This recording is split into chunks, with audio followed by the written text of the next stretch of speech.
Hi friends, ಅಸ್ಸಲಾಮುಅಲೈಕುಮ್. ನಮಸ್ಕಾರ. ಇವತ್ತು 2 ದಿನ ಆದಮೇಲೆ ವೀಡಿಯೋ ಮಾಡ್ತಾಯಿದ್ದೀನಿ ಫ್ರೆಂಡ್ಸ್. ಟೈಮ್ ಸಿಕ್ಕಿರಲಿಲ್ಲ ನನಗೆ, ಹಾಗಾಗಿ ವೀಡಿಯೋ ಮಾಡ್ತಾಯಿದ್ದೀನಿ. ಇವತ್ತು ನನಗೆ ಹೆಸರುಘಟ್ಟದಲ್ಲಿ ಕೆಲಸ ಇತ್ತು, ಹಾಗಾಗಿ ನಾನು ಆಟೋನಲ್ಲಿ ಬಂದು ಬಸ್ಸಲ್ಲಿ ಬಂದೆ.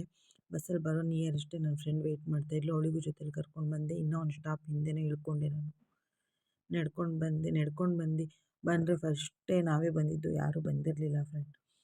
ಯಾರು ಬಂದಿದ್ದಕ್ಕಿಂತ ಮುಂಚೆನೇ ಫಸ್ಟೇ ಬಂದಿದ್ದು. ನಾವು 9 ಗಂಟೆಗೆ ಬನ್ನಿ ಅಂತ ಹೇಳಿದರು.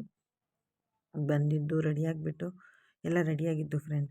ಇನ್ನೂ ಸ್ಟಾರ್ಟ್ ಆಗಿರಲಿಲ್ಲ. ನಂದು ಅದೇ ಡ್ರೆಸ್ ಇತ್ತು. ಇವತ್ತು ಮಡಿಕೆ ಮೊಸರು ಬಡಿಸ್ಬೇಕಾಗಿತ್ತು, ಹಾಗಾಗಿ ನಾನು ಡ್ರೆಸ್ ಹಾಕಿದ್ದೆ. ಇಲ್ಲಿ ನೋಡಿ ಫ್ರೆಂಡ್ಸ್, ಎಲ್ಲ ಊಟ ಸ್ಟಾರ್ಟ್ ಆಗೋ ಟೈಮ್ ಇತ್ತು.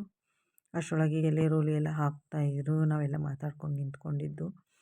ಜೆಂಟ್ಸೇ ಜಾಸ್ತಿ ಜನ ಇದ್ದಾರಲ್ವ ಅಂತ ಹೇಳಿಬಿಟ್ಟು ನನ್ನ ಫ್ರೆಂಡ್ ಒಳ್ಳೆ ಫೋರ್ಸ್ ಬೇರೆ ಕೊಡ್ತಾಯಿದ್ಲು, ನಾನು ಯೂಟ್ಯೂಬಲ್ಲಿ ಬರ್ತೀನಿ ಅಂತ ಹೇಳಿ. ನನ್ನ ಫ್ರೆಂಡ್ ಇದೆ ಮಡಿಕೆ ಮೊಸರು. ತುಂಬ ಕಷ್ಟ ಆಗುತ್ತೆ ಫ್ರೆಂಡ್ಸ್. ಒಬ್ಬೊಬ್ಬರು 2 ಸಾವಿರ ಜನಕ್ಕೆ ಬಡಿಸ್ಬೇಕಂದ್ರೆ ಅಲ್ಲಿ ಸ್ಟಾರ್ಟ್ ಆದರೆ ಇಲ್ಲಿ ಸ್ಟಾರ್ಟ್ ಆದರೆ ಅಲ್ಲಿ, ಆ ಥರ ಜನ ಬರ್ತಾನೆ ಇದ್ದರು ಫ್ರೆಂಡ್ಸ್. ಎಷ್ಟು ಜನ ಗೊತ್ತಾ, ಕೈನೇ ನನಗೆ ತುಂಬ ನೋವು ಅಂದರೆ ನೋವು ಸ್ಟಾರ್ಟ್ ಆಗೋಯ್ತು ಫ್ರೆಂಡ್. ಅಷ್ಟು ಜನ